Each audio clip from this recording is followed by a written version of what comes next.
Vai dar limpada, irmão. É forte. Vou pegar. Glória. Bom dia, igreja. Bom dia. Paz seja convosco. Amém. Deus abençoe, amém. Deus possa nos fortalecer. Quem está feliz, diga amém. Amém. Amém. Eu agradeço ao pastor Santo pela oportunidade. Ao pessoal aqui mais tarde vai assistir no YouTube, né? Deus possa nos abençoar. Amém? Vamos, sem muita delonga, vamos abrir a palavra de Deus em Hebreus 10, 23. Pode dar glória a Deus, pode dar aleluia. Eu sei que a máscara é ruim com a máscara, né? Amém? Hebreus 10, 23. Diz assim a palavra. Amém? Firme aguardemos inabaláveis ou inabalável a confissão da nossa esperança, porque fiel é o que fez a promessa. Vamos repetir? Não precisa de repetir comigo não, que eu sei que a máscara é outra. Não precisa não. É só você, eu vou repetir a palavra. Firme, guardemo-nos inabalável a nossa confissão da nossa esperança, porque fiel é quem fez a promessa. Amém? Feche seus olhos. Pai, muito obrigado nessa manhã. Pai querido, que o Senhor nessa manhã possa me inspirar. Que nós, Pai, não estejamos desatentos, mas que sejamos conduzidos pelo Espírito Santo. Há uma compreensão, Pai, sobrenatural e espiritual do que o Senhor quer fazer nesse dia. E que dessa maneira, Pai, nós possamos ser afetados em nosso modo de viver e de crer, em nome de Jesus. Amém? Amém. Pode se assentar.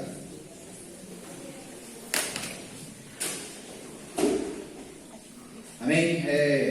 O pastor Sandro me orientou a dar uma palavra, né, para vocês, e eu já venho trabalhando nela, né? E a gente viu aqui que Paulo, que é um dos que provavelmente possa ter escrevido a carta de Hebreus, ele começa antes desse contexto, a gente vai notar que Paulo ele começa a falar de algo para que a fé deles possam ser melhoradas. Amém, irmão? Todo dia que a gente vem no culto, a nossa fé vai sendo melhorada, vai sendo trabalhada. Significa que quando aqui você é formado, para quando vier as lutas, você está preparado. Por isso que ser cristão, nós temos a capacidade de resiliência, ou seja, de passar por qualquer coisa, porque é Deus que cuida de nós. Então Paulo, quando vai falar desse contexto, ele fala que o véu foi rasgado. E parece ser algo simples, que um véu foi rasgado, mas quando ele está falando isso, que o véu está rasgado, é que agora Deus vai falar com ele, vai falar com cada um de nós, quando a gente orar, quando a gente ajoelhar, quando a gente colocar os nossos joelhos no chão. Não que ele não falava, mas havia um empecilho. Falar de véu está falando de empecilhos. Falar de véu está falando de um lado Deus fica, você fica do outro. Mas agora, quando Paulo começa a dizer sobre o véu foi rasgado, ele está falando que agora ele está no seu lar. Ele está na sua casa. Ele está onde você for, ele está com você. Ele não vai te abandonar. Então Paulo estava querendo falar para ele assim, olha, o véu foi rasgado. Deus agora fala, você é o profeta de Deus. Você é alguém que Deus agora quer falar para você falar para alguém. Por isso vocês têm que permanecer firme e inabalável. O nome o título dessa mensagem é ter uma fé inabalável. Porque Deus, quando nos chama, amado, Ele nos chama para nós termos uma fé inabalável. A gente vê que Paulo, quando ele chega a esse assunto, ele já chega preparando o povo, para alegrar o povo, para falar, povo, Deus agora faz da sua vida um santuário. Eu não sei se você entendeu, agora o templo do Senhor é você. Agora o templo do Senhor sou eu. O templo do Senhor agora é a minha casa. Antes Deus fazia visitação, agora Deus faz na sua casa habitação. Porque visita passa só por um pouco e depois vai embora. Habitação não, ele mora, ele fica hoje, ele fica amanhã, ele fica depois, ele fica segunda, ele fica terça, ele fica quarta, ele fica todo dia da semana, todo dia do ano na sua casa. Então nessa mensagem nós vamos aprender como sabermos se nós temos fé inabalável. O que é preciso para vencer as aprovações? O que é para você uma vida de santidade? Irmão, parece que essa pergunta não tem nada a ver, né? Mas quer saber se alguém tem uma fé inabalável? É como a vida dela anda. Qual que é aquilo que ela mais ela faz da vida dela, ou a crença que ela tem faz toda a diferença. Então a primeira coisa que nós precisamos de saber para termos uma fé inabalável, uma fé inabalável nos faz atravessar aprovações e vencer. Em Jó 19:25, eu vou contar um pouco a história de Jó, mas eu quero ler esse texto.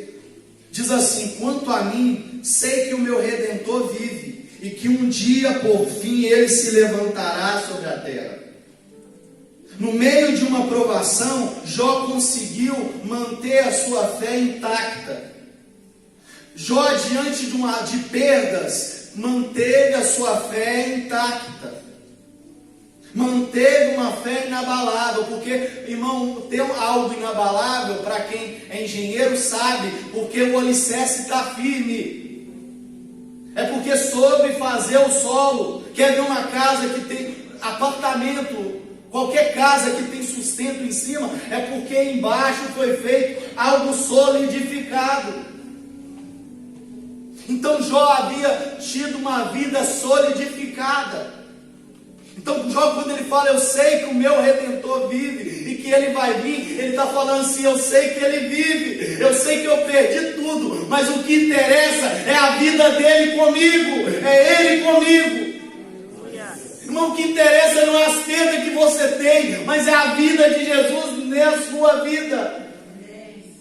Eu sei que o meu Redentor vive e ele vai vir. No meio da tempestade, mas mantenha a sua convicção, mantenha o seu relacionamento com Deus. Não use isolamento para fazer coisa desnecessária. Use o isolamento para buscar relacionamento com Deus. Ele vai nos sustentar com a sua mão forte e poderosa.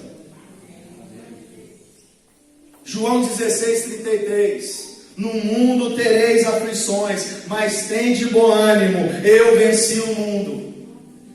Irmão, se Jesus está falando que venceu o mundo, ele está falando, vocês são como eu. Vocês foi feito, vocês vão passar por aflições. Mas tem de bom ânimo, eu venci, você também vai vencer. O segundo ponto que a gente precisa entender, amados, sobre ter uma fé inabalável. Quem tem uma fé inabalável, irmão, nos faz, a nosso estilo de vida começa a ser mais santo, a ser separado.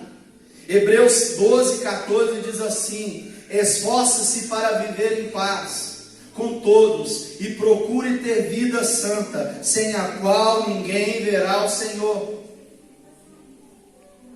Uma fé inabalável produz em nós compromisso de santidade. Uma fé inabalável nos ajuda a nós não sermos contaminados pelo mundo. Quem tem uma fé inabalável entende que o mundo está virado, mas que Deus, com um piscar de olho, não sei fazer isso aqui não, irmão, como é que é o nome? Estalar o dedo, não sei fazer isso não. No estalar de dedo ele pode virar a nossa situação. Porque o interessante não é o barco virar, mas é Jesus estar dentro do barco, porque com ele não vira o barco. As situações indesejáveis que vai aparecer na nossa vida, não importa. Importa é que Jesus está no nosso barco. O que pode ter causado as adversidades na vida é porque a gente deixou Jesus na proa. Enquanto a gente não chama Jesus para a nossa situação, falar: Jesus, esse barco da minha vida, não é eu que levo ela, é você que leva. Porque a gente vai ver que os discípulos de Jesus fazem isso, eles estão no barco falando: essa tempestade eu sei passar, eu sou navegador, já passei por muita, não tinha ainda passado, mas quando vem uma tempestade, Jesus lá atrás, Jesus na proa do barco. Quem sabe, você que está me assistindo, ou você que está aqui nessa manhã, está deixando Jesus na proa, e essa luta só vai mudar quando você tirar ele da proa, falar: Jesus, socorre, me ajuda, e coloca ele no controle do barco, coloca ele como capitão. Você tem colocado Jesus nessas diversidades da sua vida como capitão dela, em vez de deixar ele na proa? Então quem tem uma fé inabalável, não coloca Jesus como capitão. José no Egito, quando José foi para o Egito e teve uma vida de santidade, um estilo de vida de santidade, a fé dele não foi abalada, porque a vida dele era uma vida de santidade. A gente vai ver que quando a esposa de Potifar, ali do rei, ali do Egito, vai lá atentá-lo a ele, irmão, ele corre. E quando ele vai falar, ele fala assim: eu não sou doido de pecar contra o meu Senhor e contra o meu Deus. Então quem tem uma vida inabalável, ele se preocupa não com o pecado assim, ele preocupa com porque Deus tem um óleo como chama de fogo, ele contempla toda a terra. Nós falhamos, não estou aqui falando que a gente não falha, não estou falando, mas estou falando que quem tem uma vida inabalável, antes dele pecar, ele não olha para um lado e para o outro, ele olha para o céu. Parece uma palavra pequena, mas não é. Quando a gente sabe que Deus, ele está lá no céu nos olhando, a gente sabe que até a nossa oração pequena, com choro, só choro, ele ouve. Ele ouve, porque ele pega as suas lágrimas, que para ele não é lágrima, para ele são mensagens de dor. São mensagens de palavras que, vida, né? Na verdade, um comportamento que fala mais do que palavra. Talvez você está aqui nessa manhã chorando, mas eu estou falando para você, Deus está catando as suas lágrimas e está levando ao céu. E breve, Ele responderá. Ele vai responder. José, quando estava ali, irmão, ele teve um compromisso com Deus. E eu te pergunto, você tem um compromisso com Deus? Se você tem, mantenha a sua vida santa. Busque relacionamento com Deus mais e mais. As nossas orações têm que mudar. Talvez a nossa oração, amado, foi só pedir. Mas eu acho que se a gente propor no nosso coração agradecer um pouco mais a Deus, a pedir a Deus quebrantamento, porque muitas pessoas achavam que estavam no poder e veio uma situação e abalou toda a terra. A gente tem que entender que o poder está na mão do Senhor. Aleluia. O controle está na mão do Senhor, não é da mão do ser humano, não é da mão do dinheiro. Embora dinheiro seja bom, resolve muito problema, mas não resolve a salvação. Você que está me assistindo, você que está me vendo nessa manhã, a salvação é que interessa. Tinha um negócio da escolinha do barulho, eu lembrei que agora é saúde o que interessa, né? O resto não tem pressa, mas a salvação é que interessa. Eu estou precisando de correr. Tentei vestir várias calças, mas você viu que eu cheguei atrasado? Não coube nenhuma calça, eu vesti uma tectel aqui. Tectel é mais esticado. Você está rindo, né? Que nem o César que fica frustrado. Aí eu penso em não comer, aí passa rapidão, aí amanhã eu estou comendo de novo, Amanhã eu estou convidando um irmão para ir para a pizzaria, irmão. Está difícil, irmão. Terceiro ponto para nós entender e termos uma fé inabalável. Quem tem uma fé inabalável é cheio de coragem e sabe que está seguro. 1 Samuel, quando Davi vê o gigante, ele avista o gigante Golias, ele não percebe a aparência dele. Porque quem tem fé, irmão, coloca Deus na frente do problema. Não se vê confrontando com o problema, porque ele sabe que o problema não é dele, ele coloca Deus. Aí Davi, quando vê o gigante, ele diz assim: você vem a mim com uma espada, uma lança e um dardo, mas eu vou enfrentá-lo em nome do Senhor dos Exércitos. O Deus dos exércitos de Israel é quem você enfrentou. Toda a luta, amado, que vem contra você, não vem só contra você, vem contra o seu Deus, que é o Senhor dos exércitos. Ele vem contra você, todo inimigo, mas ele vai e vê Jesus. Ele vai e vê o seu Deus que é poderoso. Davi com 5 pedras destruiu o gigante. Você com a palavra de Jesus vai destruir muito gigante. Porque pedra para derrubar inimigo é a palavra de Deus. Você quer derrubar o inimigo? Use a palavra de Deus. Use versículos nas suas orações.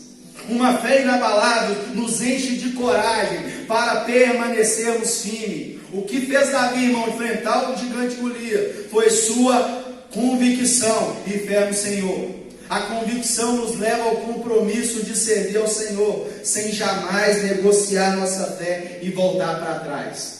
Se Davi tivesse voltado para trás, ele nunca seria rei de Israel. Não basta só ser ungido rei, tem que viver uma vida que o Senhor te deu, que o Senhor te ungiu. Porque quando o gigante vir, irmão, o gigante não vai ver a sua opção, vai ver a sua fé.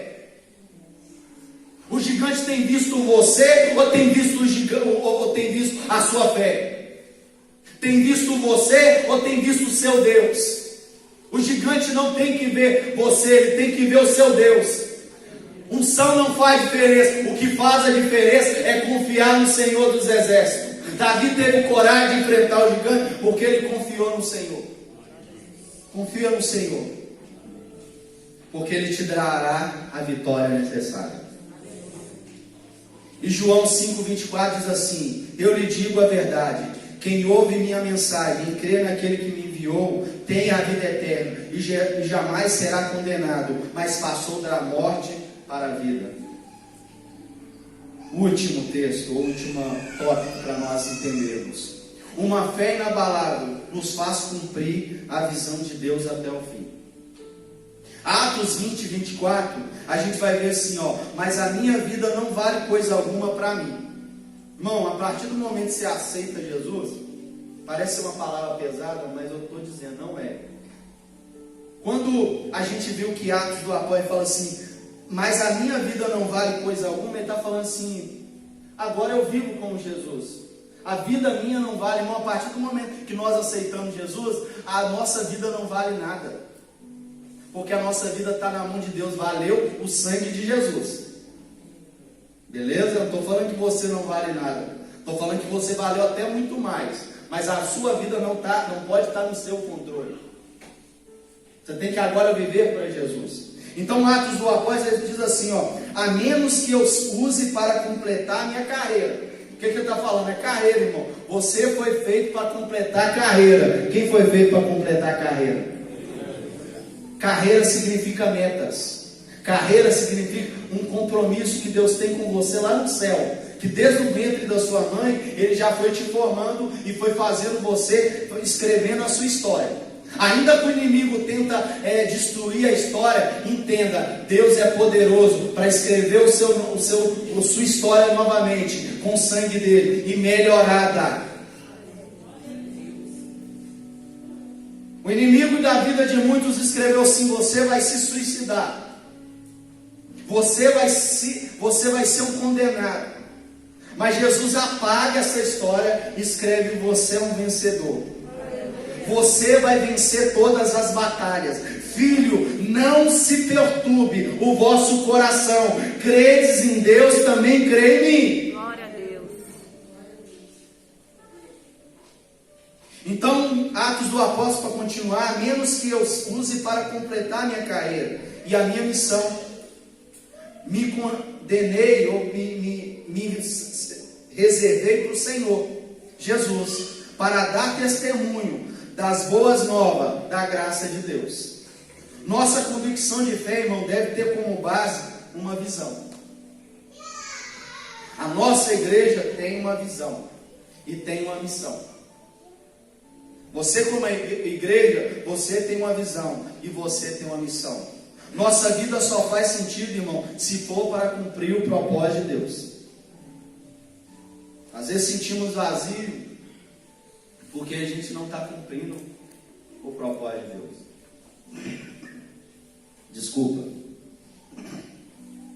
Como Paulo, devemos combater o bom combate, completar a carreira e guardar a fé.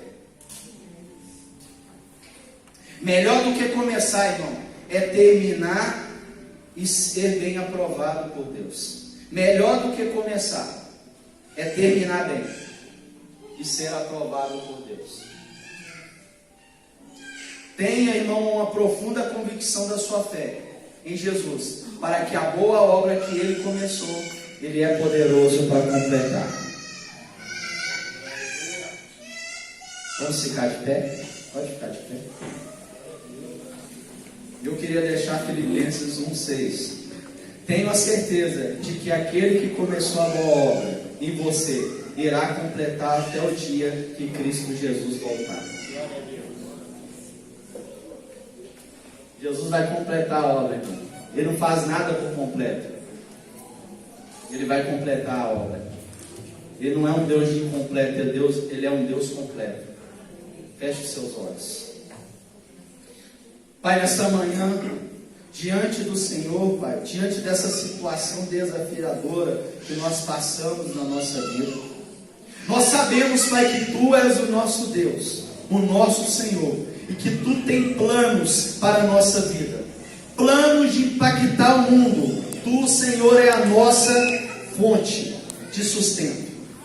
Em nome de Jesus, Pai, que o Senhor possa abençoar o Teu povo, o Seu povo, Pai, que está sedento da Tua palavra, e que agora recebeu um pouco da Sua fonte, e a Sua fonte vos trará a vida. Trazei à memória aquilo que me traz a esperança.